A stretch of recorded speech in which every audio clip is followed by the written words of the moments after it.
देवर्षि नारद चिंता कले ये तीनोटी झील आसीबा परे जे अल्प दिने मरिबो मृत्युर उपत्यकारे दंडायमान हे नना ये लुह बुहा पैसा नना मागी कि नबु जदि नबु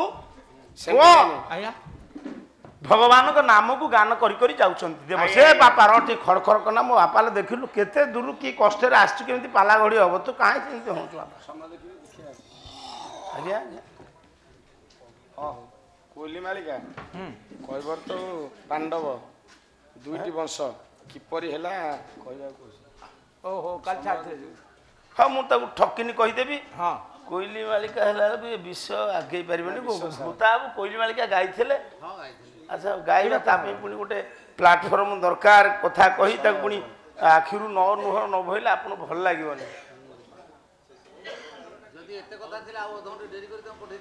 से आज्ञा आज्ञा हाँ हाँ ना ना आपण हाँ से कह आप घंटा है कहले कौन करी सार मु तो विषय वस्तु आज्ञा हाँ सार मो कहिबार तात्पर्य जे देवर्षि नारद जाउचंती कहा पाखकु ना झिया तीनटा झियो आसीबार अल्प दिन पर मरिबो बापा गोटिए पद गाइबी हां गोटे पद गाइबी चलो गोटिए पद गाइबा आज्ञा जे कला कवि हेले जयदेव गोस्वामी कला चंदन चर्चित नील कले बर बीत बसन बन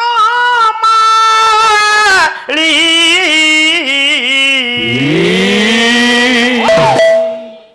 महात्मा गांधी को स्वर आज्ञा कहबी पूरा कहली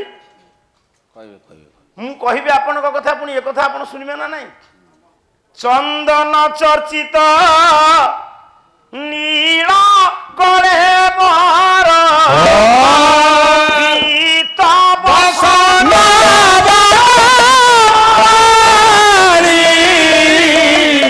चंदन चर्चित नील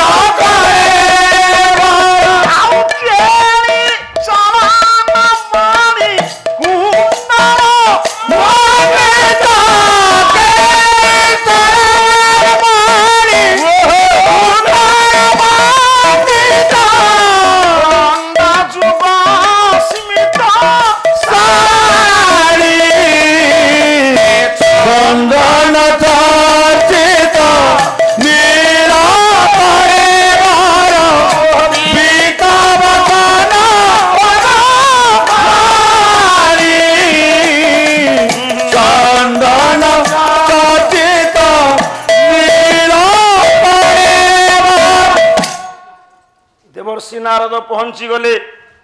जे मृत्युर उपत्यकार दंडाय मां वाह वाह वाह नमस्कार कला नारद को से राक्षस हो मु देवर्षि त्रिपुर विजय कंसर प्रणाम ग्रहण करंतु देवर्षि केते कार्य आगमन पुरा को मोहर कहि परिबो कि ब्रह्मांकर पुओ तम सुरु तो भल थिला एमती काई हैला ओ जाकी जी देवर्षि अल्प दिन पर तुम्हें मृत्यु वरण करिवो तुम्हें मृत्युर उपत्यकार दंडायमान मारिबो कि केही तुमको रक्षा करि परिबेन मारिबो कि तीनोटी झियो जागतिक शक्ति देवकन्या आसी गलनी मर्त्यपुर को तुम्हें मृत्यु वरण करिवो किए मारिबो मु ता जाने ना देवर्षि मरिबो तुम्हें से झियो कोन जन्म हे गेले हां विंध्या कोळरे काहे की मु मारिबी नहीं काहे की एदिन हसुतु मोर इच्छा अछि मरिबारे हेले अडुआ कोन मो स्त्री को करिवो स्त्री कोन करियो को स्त्री विधवा कोन करियो कोन से हेई पारिबोनी काहे की से कानी 500 टका काच लगेइती चुप 500 टका काच लगेले स्त्री विधवा बनी दामी ना आउ किछ अवशेष अछि धान मंडी रे देती सेठो तो कहानी नहीं तो कहानी थोई की मरिबी तू मर जाऊ मु नै आसीबी मला मो एकाउंट उठा तापर तो मुगो बुनिबु आउ दि मास गडे तो बढाने हो बने केही रखिबेनी तू मरिबु चिपी देबी भारी चिपौ काई कहू दिन बसा घर तो गाय के बोले चिपी दउनु ବସାରେ ଚିପିଲି ଦେଖି ମରିବୁ ତୁ କେହି ରଖିପାରିବେନି। ପଞ୍ଚା ଏ ମୋ ନିଶ ଧରେ ଏଥର ନିଶ ଗଳି ପଇଲା ସେ ନିଶ ଲଗେଇଲା ବେଳକୁ ତୁ ବିରାସପାନ ଭଳିଆ ଦେଖାଯାଉଛୁ। ଥୋଇ ସାଇଡେ ମରିବୁ ତୁ ପଞ୍ଚା ପାରିବୁ ପାରିବି ପାରିବୁ କେତେ ଟଙ୍କା ଖର୍ଚ୍ଚ କହିଲା ପାରିବୁ ଯେବେ ତିନି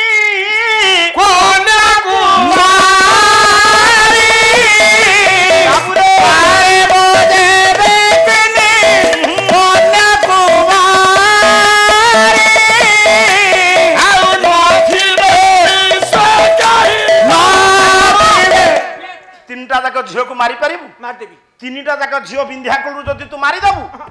ତାହେଲେ ତୁ ହବୁ ଅମର। କଂସ ଆଉ ବିଳମ୍ବ କଲା ନାଇଁ ମଥୁରା ନରେଶ କଂସ ଡାକିଲା। ଆଜି ଆଲୋଚନା ଆପଣ ମାନେ ଗ୍ରହଣ କଲେ ବୋଲି ସାର୍ ଏପର୍ଯ୍ୟନ୍ତ ଗୋଟେ ଭଜନ ବୋଲେଇ ଦେଇନି ନା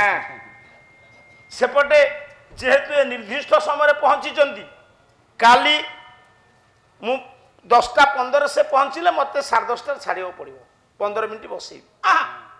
କାରଣ 10:30 ମୁଁ ଏପଟ ସେପଟ କରିବିନି। ସେ ଦ୍ୱିତୀୟ ଥାକରେ ଦୁନିଆ ପ୍ରକାର କଥା କହିବ ତାର ଭିତରେ 2-3 ମିନିଟ୍ ଭିତରେ କୌରବ ପାଣ୍ଡବ ଭିତରେ ପାର୍ଥକ୍ୟଟା ପୁଣି ଆପଣଙ୍କୁ ଦର୍ଶାଇବାକୁ ପଡ଼ିବ। ଆଜ୍ଞା ଆଜ୍ଞା ଆଉ ମୋତେ କ୍ଷମା କରିବେ କୋଇଲି ମାଳିକା ତ ସେ ଗାଇଥିଲା ତା ପାଇଁ ସାର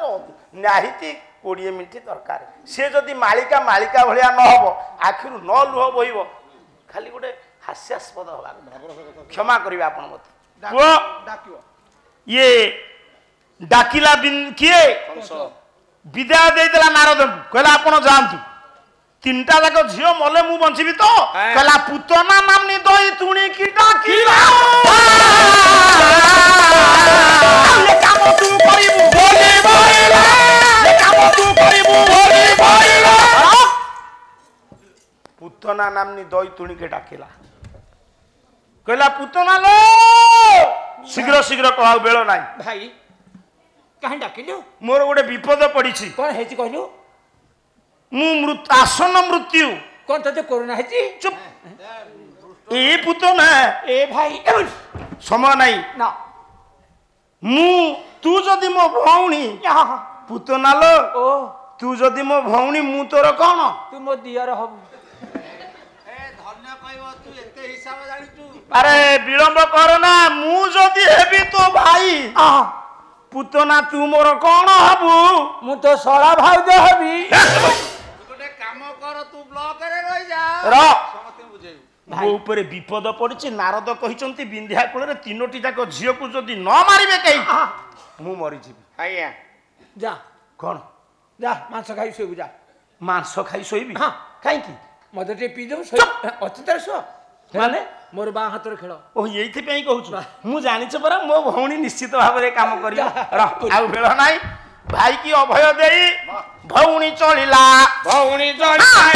ଭଉଣୀ ଚଳିଲା ଭାଇ କି ଅଭୟ ଦେଇ ଭଉଣୀ ଚଳିଲା ଭଉଣୀ ଚଳିଲା ତିନି କନ୍ୟା ଦେଖି ତାର ହୃଦୟ କମ୍ପିଲା ସବୁ ଅଭୟ ଦେଇ 3ଟା ଯାକ ଝିଅକୁ ମାରିଦେବି ତୁ ଅମର ହବୁ। ଏଇ କଥା କହି ଯେତେବେଳେ ପହଞ୍ଚି ଯାଇଛି ଏ ବାବୁ ଦେଖି ଦେଇଛି ବିନ୍ଧ୍ୟା କୂଳରେ 3 ଝିଅ ସାରେ ମାରିବ କଣ କଣ ହେଲା ତା ହୃଦୟ କମ୍ପିଲା ବଳ ପାଇଲାନି ଆଉ କହିଲା ନାଇଁ ମୁଁ ଏ 3 ଝିଅକୁ ମାରି ପାରିବିନି। ମନେ ପଡିଗଲା ସତ୍ୟ ଯୁଗର କଥା ପୁତନାର ପୁତନା ଥିଲା କଣ ବଳି ରାଜାର ଝିଅ ଥିଲା ପୁତନା ରତ୍ନମାଳି। ବାମନ ଭଗବାନ ଯେତେବେଳେ ଦାନ ପାଇଁ ଯାଇଥିଲେ ଇଏ ପୁତନା ଥିଲା ଅନୁଢା ଅପ୍ରୌଢା। ବାମନ ଭଗବାନଙ୍କୁ ଦେଖି ବିଚାର କଲା ଇଏ ମୋ ପୁଅ ହୁଅନ୍ତେ କି ବାମନ ଭଗବାନ କହିଲେ କହିଲେ ଏଡ଼ିକି ପକଟେ ନାକୁ ଝିଅ କଣ ମତେ କହୁଛି ପୁଅ ରୂପରେ ପାଇବ। ହଉ ହେଲା ତା ବାପା ବଳିକି ଯେତେବେଳେ ପାତାଳକୁ ଚାପିଦେଲେ ସେତିକି ବେଳେ ସେ ଝିଅ ବିଚାର କଲା କହିଲା ଆରେ ମୁଁ ଭାବୁଥିଲି ଇଏ କଣ ମୋ ପୁଅ ହବ ଇଏ ମୋ ବାପାର ପରମ ଶତ୍ରୁ ଯଦି ଏ ମୋର ପୁଅ ହବ ଲକ୍ଷ ଯେ ବିଷ ବଳି ଦେବି ମୁଁ ମାରି ଲକ୍ଷ ଯେ ବିଷ ବଳି ଦେବି ମୁଁ ମାରି ଅଟେ ମୋ ଯଦି ମୁଁ ଆକୁ ପୁଅ ରୂପରେ ପାଇବି ରତ୍ନମାଳି ବିଚାର କଲା ମୋ ବାପାର ପରମ ଶତ୍ରୁ ମୁଁ ଆକୁ ମୋ ବକ୍ଷରେ ବିଷ ବଳି ମାରିଦେବି। ଜାଣିପାରିଲ ଅନ୍ତର୍ଯାମୀ ଭାବଗ୍ରାହୀ ବଳି କାମକୁ ସାରି ପହଞ୍ଚିଲେ रत्नमाली पाखे कहले लो माँ मते देखी पुओ रूप चिंता कलु तो बापा को पाताल को चापी देली बोली तू कहलु जदि मु तोर पुओ हुए तू मते बक्षजरे विष बोली मारदब हेले मोर तो मन कथा आपण किए के जाने रे चमकी पड़िला पंडित किए से रत्नमाली कहले आपण मो अंतर कथा केमी जानले प्रभु कहले मो होछि भगवान सेही शंख चक्र गदा पड़ी गला पाद तले अरे नाई ठाकुर मु जो कहिछि बक्षजरे विष बोली मार देबी तोते पुओ रूप रे पाइबी हेबा पारो तू फेरेई न जाय कथा ना नाई मा माँ बोली गोटे पवित्र शब्द तू उच्चारण करिछु सत्य पर त्रेता जुगरे तू हबु माँ एकस्तनी नारी ही क्षीर दबु मो भाई लक्ष्मण बंचिबो मु मुक्ति पाइबी केमिति प्रभु ना ए माँ द्वापर जुगरे तू हबु कंस भौणी तो बक्षधर विष बणिबु जीवु गोपपुर को मते कोळे रे बसैबु क्षीर दबु मु पीबी ना काले तू चाली जीवु ना नाई माँ क्षीर दबु तू मु पीबी तू मरिबु विष बोलिकरी क्षीर ये आज्ञा गोटे विपरीत कथा नुह आपण जदि मते विष देबे मु खाइली मु मरिबी ना मन कर तू मते विष देलु आया मु तो विष पीली के मरिबो तमे मरिबो ना कल्याणकारी हंतु कौन बाबू तुम ना हैं नवीन हाँ नवीन नारायण नुआ नुआ विद्या रे बुद्धिमान करंतु धी शक्ति संपन्न हो बोला आनंद कबार जा जा आउ के संग जो कह दो जा ए पुए कौन कहउतिली बात पुतना कहउती मो कहिबार तात्पर्य पुतना विष देला कृष्ण को कृष्ण परवर्ती समय विष देला विष पीले के कृष्ण तू मते विष दबु मु पीबी तू मरिबु तमे मरिबो एटी कृष्ण पीले पुतना कोन वाला कोन है लागी तार तात्पर्य कोन जदि जानथबो कहबो विष जने देला क्षीर संगे प्राण शोषिले नाश गला पुतना प्राण कोन गोटे तरल पेय ना ना लेह्य चारि प्रकार खाद्य भितर प्राण तो पवन पवन पवन कोन शोषि के शोषि साडू को जानी ना एठी विष देला जे से मला विष फायदा लोक मलानी सेई कथा विचार करिछि मन रे कहले आजी ये तीनटा जाक झियो को मारी देला मो प्रभु आसी पारिबेनी कि मु कोळ रे धरि पारिबिनी मुक्ति पाई पारिबी ना जदि मु याकू न मारे तले मो भाई मो नृशंस भाई कंस मते मारी दो ठाकुरे ये तीनटा जाक झियो को जदि मारी दिए ताहले ये मो प्रभु आसी पारिबेनी मु काहा को कोळ रे धरिबी जदि न मारिबी मो भाई मूर्ख कोन मते रखिबो ताले कन्या कोन कला तीन कन्या को धरी की पंडित आकाश रे उड़ीला बेले आज्ञा सार द्वितीय रुद्र रूपी दुर्वासा जमुना नदी रे स्नान करी पितृपुरुष को तर्पण दबा को गला बेले से पुतना खिरुह उधांगुली जळे रे पहिला दुर्वासा को बधा जळे रे पड़ी गला अपवित्र हला पानी ठिंडी देले रुद्र ऊपर ऊपर को चाहिए तो ऊपर को चाहिए ताको नेत्र अग्नि ऊपर को उठिला पुतना देखुची पुतना देखुची हां कहला मु बरो मरिबे तीनटा जाको झियो मरिबे कोन कला कोन छाम डेइला पंडित जमुना नदी की तीन कन्या तीनटा जाको झियो तीन जगह रे पड़िले प्रथम झियो पड़िले विदर्भ राज्य रे पाइले राजा भीष्म को ताना हला रुक्मणी द्वितीय झियो पड़िला गोवर्धन पहाड़ पाद देश रे पाइले गोवर्धन मल ताना देले चंद्रावली तृतीय झियो पड़िछि आजी जापट ग्राम रे जाइथिले किए वृषभानु तांको वृषभानु को स्त्री कृतिजा काई कि वृषभानु एठी रहिले बेलो नाही कहबा नहीं शिव अर्चना करिवे पुओ झियो नाही बा देखिले तृतीय कन्या पद्म पुष्करणी रे पद्म फूल रे पड़िछि बा कहले मो शंकर भगवान को दयारु ये झियो मु पाइछि जेतबेले शंकर पूजा करी वृषभानु को निकट रे झियो को दियंती सेही समय रे वृषभानु कहले ये कौनसी मार झियो ही थाई पारे ताकू तुमे फेरई दियो नंद केटे दयावंत राजा रा नंदन को पाखरे फेरई देले नंद डिंगुरा देले से झियो को तो के जन्म करनी नब की अजोनी संभूता शेषे महामहिम राजा नंद फेरई देले कहले माँ शंकर भगवान पदाब्जर ऐकांतिक भक्ति बल प्रभु शंकर भगवान देइछन्ते तुम आज्ञा झील को नेला नंद ठारू कृतिदा खुशी ना खुशी कहीं नहीं 3 दिन है आखि खोलू नहीं क्षीर खाना पाटी ये कथा जानिले किए पूर्णमासी से जने सन्यासी से पूर्व जन्म रे कोन थिले साडू बेळ ना समय ना बाबा किछ कहना माँ जशोमती कृष्ण भगवान को क्षीर दौरान ये कथा कहला पर कृष्ण नारायण को काखरे काखे दयावती जशोमती आसिले कहले देखिबा से झियो को जो कृतिदा पाइथिले पद्मननु से क्षीर खाउ नै जशोमती कौन कले अभिमन्यु साहित्य गोटे पद गाउछि टिके क्लासिकल छोटा रहिबो मिठिए 3 मिनिट गड़ी गल किछि चिंता नै से मो भाई आ कोन से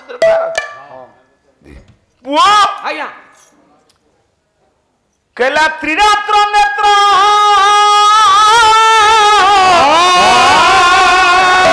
आज्ञा कोन कहू हां ए सइला तो एई पदकरे सरियो बा एई पदरे सरियो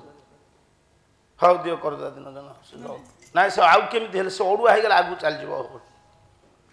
चल कौन से कौन कि आउ टिके नाहिती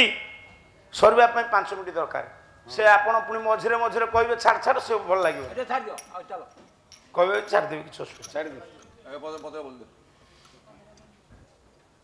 2 मिनिट गड़ी गले किछ ओडुआ नाही काहे की ना विषयटा ठीक थाकेरे रहिला आपण को सुनिबा पई आग्रह हो तेनु पुओ कृष्ण को धर छरे रसदा अभिमन्यु कहले अभिमन्यु से पदरा गांतो कला त्रिरात्र नेत्र विमुद्रित हेबारे जनक जननी चिंतिता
आज गड़ी जाउची बोली आपण व्यस्त होउछन एतले द्वितीय थाक अधिक समय नै जाय आपण तो कहंतनी काई केते समय नेलु बोली क्षमा करिवे आज्ञा हे मोर ज्ञानेन्द्र पुंगव ये गोटे सुंदर कथाटा अधा रही जीव कहीं आपन को कहूँ जशोमती कौन कले ना बाँ काखरे भगवान कृष्ण को क्षीर दौले डाहाण काख को नहीं आइले 3 दिन है ये जो क्षीर खार खाई नहीं झील ताकू कोल को टाणी आले आपण मैंने आश्चर्य हे ये जो झील 3 दिन है क्षीर खार पाटिकी नहीं नहीं कृष्ण माँ जशोमती बाम पट बक्षजर क्षीर खाई लाल लगे से बक्षजर चुचुकू जो भरी दिखती 3 दिनर मुद्रित अधर ओष्ठ खोलीगला हाँ हाँ आज्ञा हां मु दिन जन कर दे कोन मामर ओड कला बोल हरि हे हरि करि देउथिबे बोला